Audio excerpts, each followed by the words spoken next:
Hey, and thanks for coming back. This is chapter 5 in our Intro to Cultural Anthropology textbook, Globalization. I wanted to talk today a little bit about some of the competing views in anthropology and in other social sciences about how to make sense of globalization. Okay. Why does it have the effects that it does? Can we predict those effects? Is there something we can do to ameliorate the negative effects? Is there things we can do to promote the beneficial effects? That sort of thing. So I'm going to talk about three in particular today. The first is cultural convergence. The second is cultural conflict. And the third is going to be hybridization. Hybridization is the one the bulk of anthropologists sort of subscribe to in one form or another. But I'll get to that a little bit. Cultural convergence. You've probably all heard the term global village. That probably is the best sort of summation of the cultural convergence theory. Basically, the idea is that the world, because of technology, whether it's communication technology or the technologies involved in distributing and manufacturing goods, or transportation or telecommunications, whatever, are not so slowly pushing all cultures towards a single kind of common culture that we all share, a set of references, whether it's pop culture or ideas about democracy or beliefs or religion or all of those things, that we are somehow all sort of coming to the same idea about the ends of a productive life, right? In particular, like the ways that we take time for leisure, the kinds of leisure activities that we do. That's a big part of it, especially when you're talking about media or social media, especially. Now, there are a couple of special cases that are versions of cultural convergence. They just happen to be a little more specific. So there's McDonaldization, which is the idea that the ideology, the beliefs that sort of drive fast food, or rather, I should say, the values that drive fast food, are themselves sort of embedding themselves in cultures around the world. So these are ideas like efficiency, quantity versus quality, predictability, tight controls over production, which can be extended to other things as well. And finally, the use of technology over human labor in general. And of course, this is something we see very, very acutely in a number of different industries around the world. We've all been talking about, over the past 10 years, especially the automation of a lot of jobs and what is going to happen to labor. And we're no longer just talking about manual labor. I mean, this has been a discussion actually in academia for a while, because if you can have a professor produce one self-guided course, why do you need professors lecturing in the classroom? That's a conversation for another time, but it's a sort of conversation that's happening in a lot of places. So the view here is that you've got this sort of model of fast food that is developed in the United States and is then disseminated out into the world, to the rest of the world. And we are essentially sort of McDonaldizing or Americanizing the rest of the world in the process of doing this. And America here is not necessarily just America. It kind of refers to America in particular, an American brand of fast food mass consumption. But it also obviously extends to sort of Europe, Japan, sort of uh, other um, other countries with these types of economies. Another example of this is the Coca-colonization model or the westernization model. Here, it's less about just the United States in particular, but about sort of Western ideals and values. The idea here is that these values are being imposed on other cultures, whether it's the goods or changes in traditions, religion, language, especially, and that when this is done, oftentimes what you see is cultural imperialism. Now, cultural imperialism is what happens when you push one culture or set of cultural traditions over another. Another one is the local set of traditions is devalued in favor of the new traditions coming in, the new culture coming in. Um, uh, this this obviously has some very serious effects, right? And this is the big debate about, one of the fears is that there is loss of identity in these communities and in these cultures, that their culture will disappear. The other is simply that it's a form of domination, it's a form of oppression. So now the problem with all of these cultural convergence theories is that they view globalization as a single monolithic thing and as inevitable, in essence, that although we can do some things about it, it is a big tide that is coming in. It also ignores the variability of what you actually see when you go out in the world and look at the effects of globalization across cultures. So you don't see how globalization is actually localized in many places, and it ignores the inherent plasticity, the malleability, the ability of culture to change.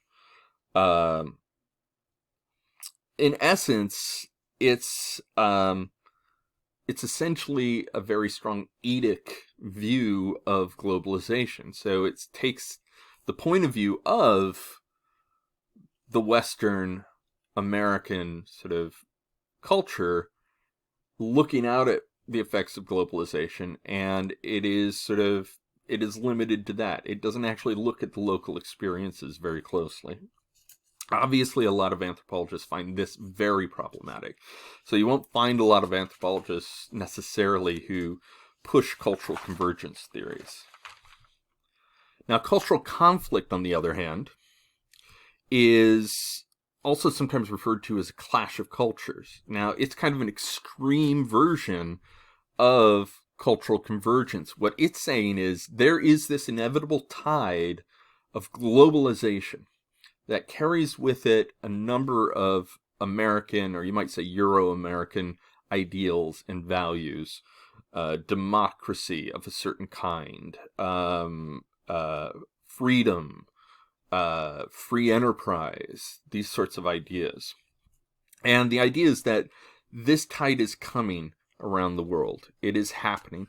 And depending on who's writing about it, it may be a good thing, maybe a bad thing. Probably the sort of one of the most famous people who sort of pushes this idea is actually an op-ed writer for the New York Times named Thomas L. Friedman, who wrote a book in the 1990s called The Lexus and the Olive Tree. And from his point of view, not only globalization is essentially an inherently good thing. It brings peace and democracy. He's famous for saying no two countries that have McDonald's in them have gone to war with each other since they had McDonald's. Factually untrue. In fact, actually, it wasn't long after the book came out and he said that the United States bombed Serbia, and in response, local Serbians attacked McDonald's. So, But the main gist of it is that globalization historically takes the place of the Cold War in terms of the major defining conflicts of the time, of our time. And so it is no longer capitalism versus communism. Instead, it is now capitalism versus parochialism, tribalism, all these words they're using to sort of describe any place that there's perceived resistance to globalization. Another author who's actually a little more critical of globalization is Benjamin Barber, who wrote Jihad versus McWorld. And in his view, there's a problem with both globalization and what he calls jihad, which is his stand-in for all of these sort of local resistances and struggles against globalization. His view is that neither one of those is very democratic. And the missing piece here is democracy, that we could fuse together local interests if we only give people a voice in how globalization takes effect in their area. Which is not necessarily a bad thing or a good thing. It's just, this is the way he thinks about it. Now, the problem with both of these cases, though, is, again, they are seeing globalization as a single monolithic force out there that is coming. They have very little room to perceive the adaptation and the variation that actually exists there already out there in the world. And so that's where the third main idea comes in, and this is hybridization. Hybridization, the book defines as open-ended, ongoing cultural intermingling and fusion. So, it's exactly what it says. It's a hybrid. It tries to take the best of both, or at least tries to integrate what exists in the local culture and what globalization brings in as well. This is fundamentally a different view from either the convergence or the conflict models, because this view really sees globalization as a process, as a whole bunch of local processes, right? So there is a sort of larger infrastructure to globalization, but the effects take place on a local level. And that these effects can be seen as not necessarily, it's not a simple story of outside culture coming in and overtaking another. It's not as simple always as cultural imperialism, though that certainly happens. One of the main authors around this type of theory right now is Anna Tsing, Tsing. And her notion, she uses the idea of friction as a metaphor, right? So what happens when you rub two things together? You produce heat, and if you produce enough of it, you'll produce light too, because you'll create fire, right?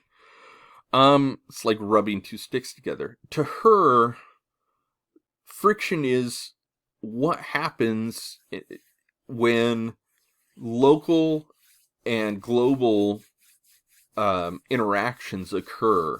And they can sometimes be in conflict, and that conflict produces the heat, the motion, the activity. In other words, if the effects of globalization that we see come from that fiction. As part of that, she notes that these effects, therefore, are inherently very unpredictable. You can very rarely predict them, in part because they depend, the reaction, people's reactions to these effects depend foremost on how they are situated within their local culture, right? How people react depends on the local circumstances. So there isn't necessarily a one-size-fits-all to the effects of globalization. It's why the book argues you can't really talk about winners and losers in globalization. You kind of have to talk about both at the same time. You have to talk about it not necessarily as a zero-sum game. Now, I want to give you an example um, of hybridization in practice, and I think I've got a pretty good one here. Um, Sometimes in the same space, you can see people adopting global effects, accepting them. You can see them uh, innovating and adapting them, and you can see them actively resisting them at the same time. And I've got an example. A few years ago, there was a story in the news because there was a photo of some ISIS fighters in a Ford pickup with a anti-aircraft gun mounted in the back. And on the side of that pickup was the name and information for a plumbing company in Texas. The guy who owns the company started getting harassed, and so he sued the used car company that he sold it to, saying he had no idea, they should have told him that it might end up in the hands of ISIS fighters, etc., etc. Now, what really happened here is he sold it to that used car company, but it turns out there is a large network moving used vehicles from the United States to other parts of the world, and in particular, light trucks going to the Middle East and North Africa. So, since the 1970s, insurgents and terrorist groups in North Africa and the Middle East have favored light trucks such as the Ford F-250 because they're four-wheel drive. They're light enough to be agile and get around without getting too bogged down in the terrain. And that makes them sort of generally popular in the region because everybody shares the terrain.